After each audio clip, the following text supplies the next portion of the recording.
You're listening to Mic Drop Moments, a podcast brought to you each week with me, your host, Sandra Garlick.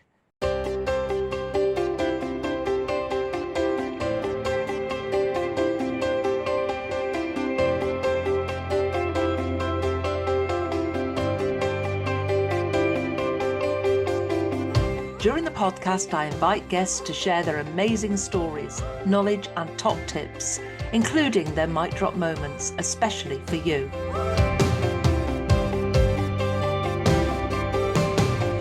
I also share my learning and inspiration about life, business growth and visibility.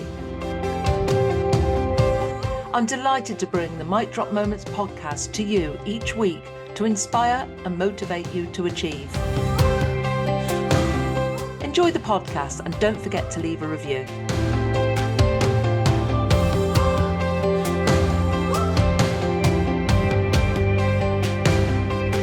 Mic Drop Moments is sponsored by Grow Radio. Want to launch your own podcast? Grow Radio are here to help. Grow Radio has launched and supported countless podcasts, and they'd love to do the same for you. Just hit record and they'll handle the rest. No editing stress, no technical faff, just a great podcast released when you want. Need a little extra support? Grow Radio's workshops and courses make getting started easy. Let's bring your podcast to life. Message Grow Radio on social media. Let's make this happen.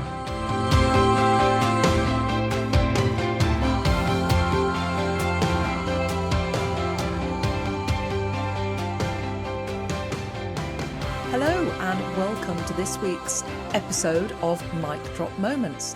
Today I want to share the story behind why I created the Woman Who Solopreneur Awards and why they exist. Because whilst people see the awards lunches, the finalists, the celebrations, the logos on social media, the trophies, everything else around it, very few people know the reason why I created them. And I never set out to launch a second awards programme. That wasn't on the agenda. In fact, the Solopreneur Awards were born because I spotted something happening right in front of me.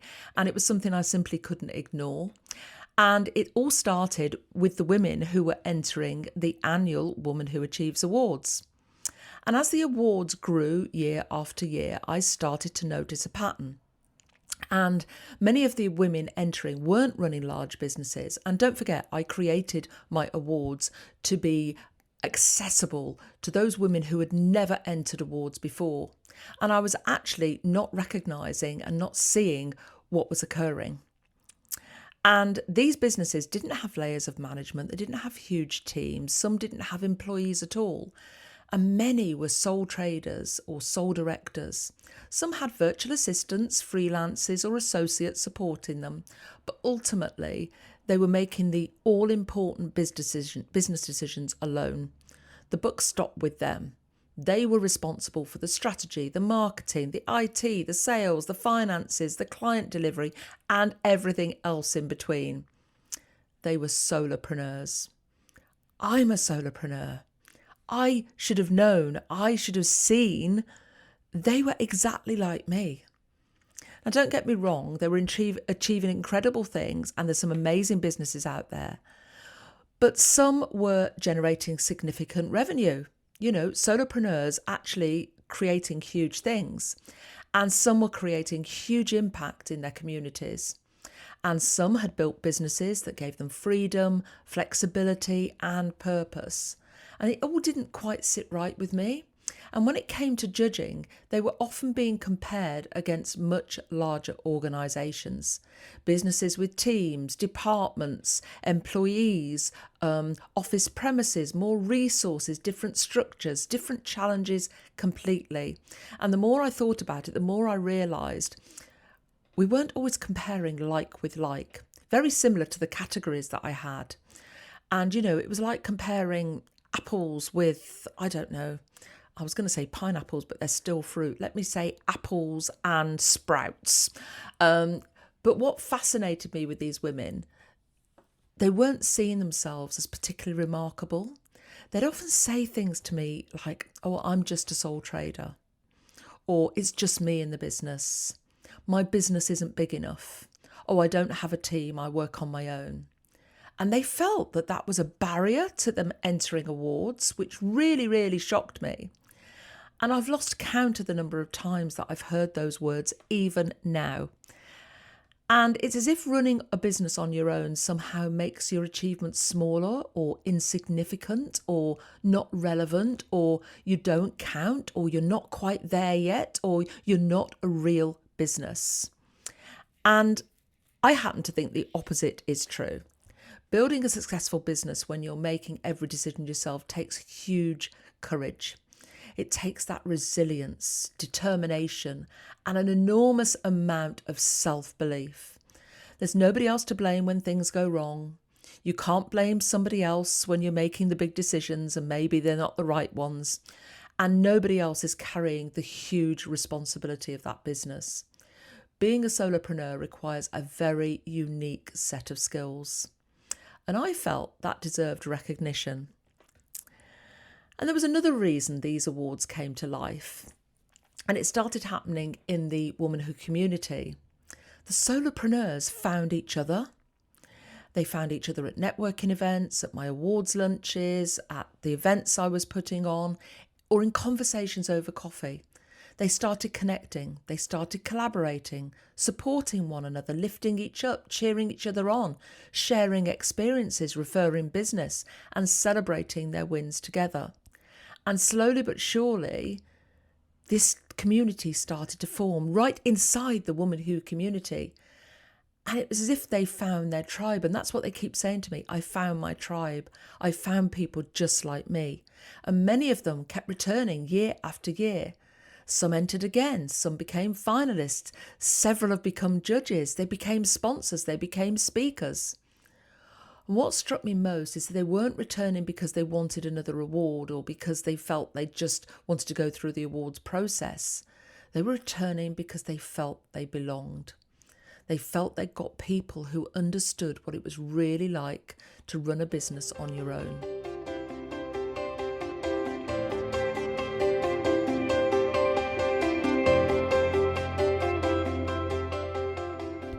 I'm briefly interrupting this podcast to tell you that the Woman Who Solopreneur Awards 2026 are open for entry. A solopreneur is a woman who works and makes the business decisions alone, as a sole director or sole trader. You can employ people or work with freelancers, but those all-important business decisions are all yours. Entries are open until midnight on Monday the 13th of July, but please don't leave it till the last minute.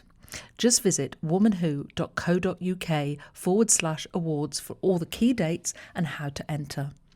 This is your opportunity to share your story, your achievements, and your goals and aspirations for the future. Plus, entering awards is a fantastic way to boost your visibility. Now back to the podcast.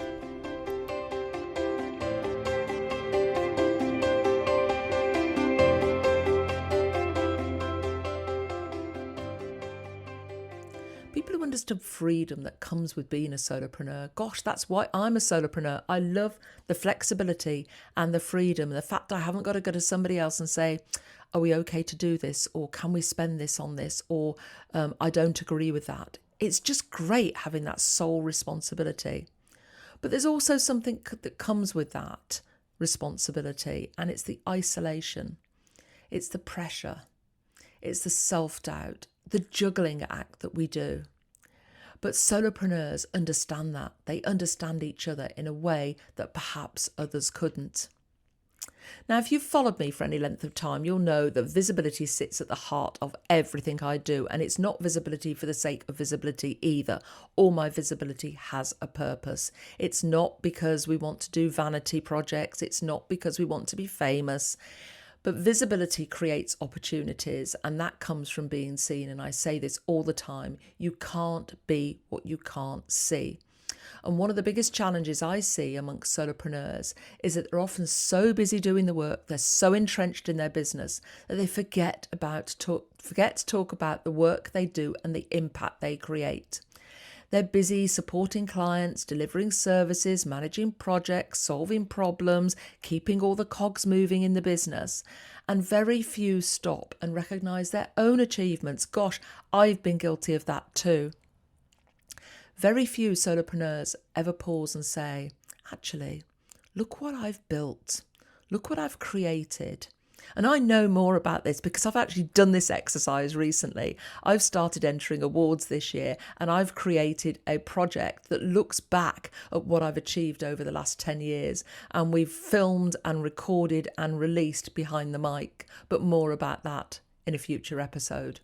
But we don't look at what we've built. We don't take that opportunity. We don't stop and reflect. We don't look back at what we've achieved. We don't take that time to acknowledge the difference we've made. And that pause, that reflection can be incredibly powerful.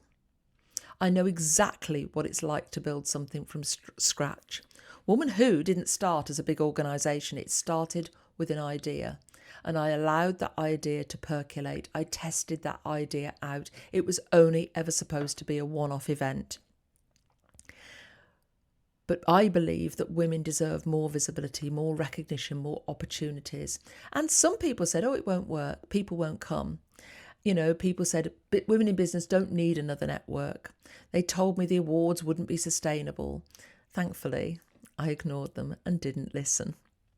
Because if I've learned anything over the years, it's the people who create change are often the people willing to do something differently, to put their head above the parapet and give it a go.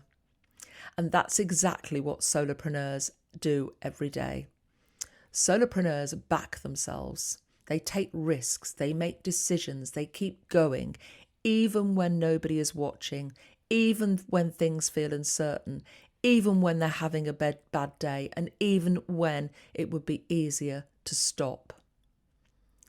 And eventually I realised that these women deserve something of their own, not because they were less than a larger business, far from it, because they were different. They faced different challenges. They measured success differently, built businesses differently. They had different purpose. They had different reasons for being in business as a solopreneur, and they deserve recognition alongside others on a similar journey.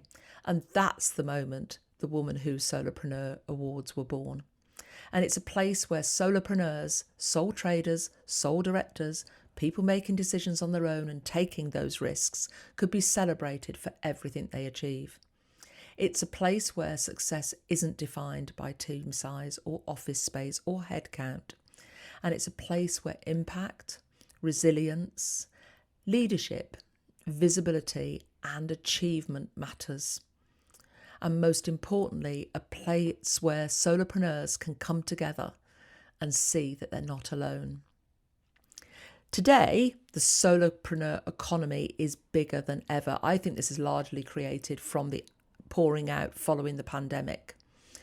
Many people are choosing to build businesses on their own terms, which I'm applauding. I'm a believer that the solopreneur market, especially the women in business market, is the future of the economy. And many people are prioritising freedom, flexibility, fulfilment. Gosh, I'm doing that myself. More people are creating businesses that fit around their lives rather than building lives around their businesses. I was so guilty of that when I was in the corporate world, and when I first started my first business. My life had to fit into the business.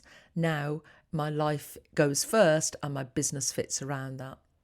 The Woman Who Solopreneur Awards aren't just about recognising success.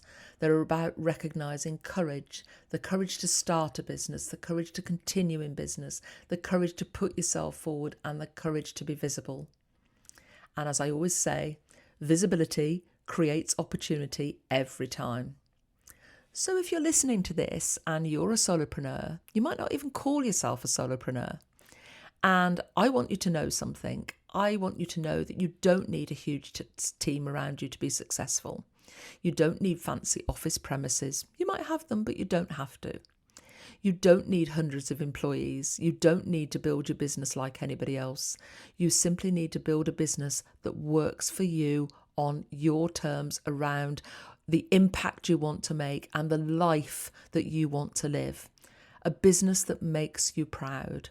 And the Woman Who Solopreneur Awards were created for people just like you. The business owners quietly making a difference every day. the ones who maybe don't shout the loudest, the ones who are often too busy getting on with and delivering the work to celebrate what you've actually achieved. And perhaps that's my invitation to you today. I'm inviting you to take a moment, to pause, to reflect, to acknowledge how far you've come, because the chances are you've achieved far more than you give yourself credit for. And that's exactly why the entry form for the Solopreneur Awards is crafted in the way it is.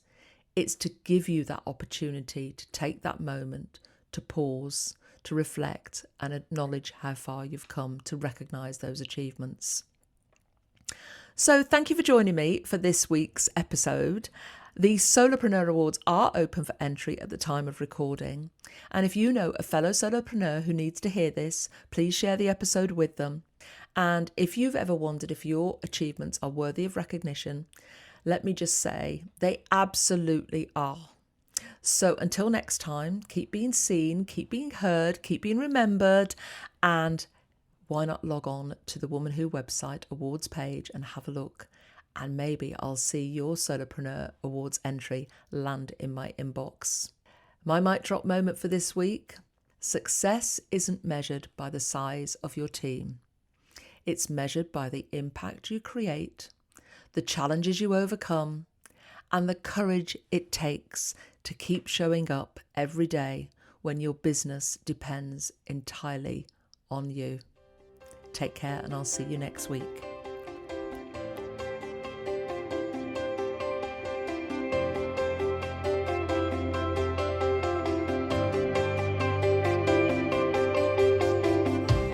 Thank you for listening to the Mic Drop Moments podcast. I hope you enjoyed it. Join me next week for more inspiration, learning and top tips. Want to work with me on your business growth and strategy, speaking, or simply growing your audience?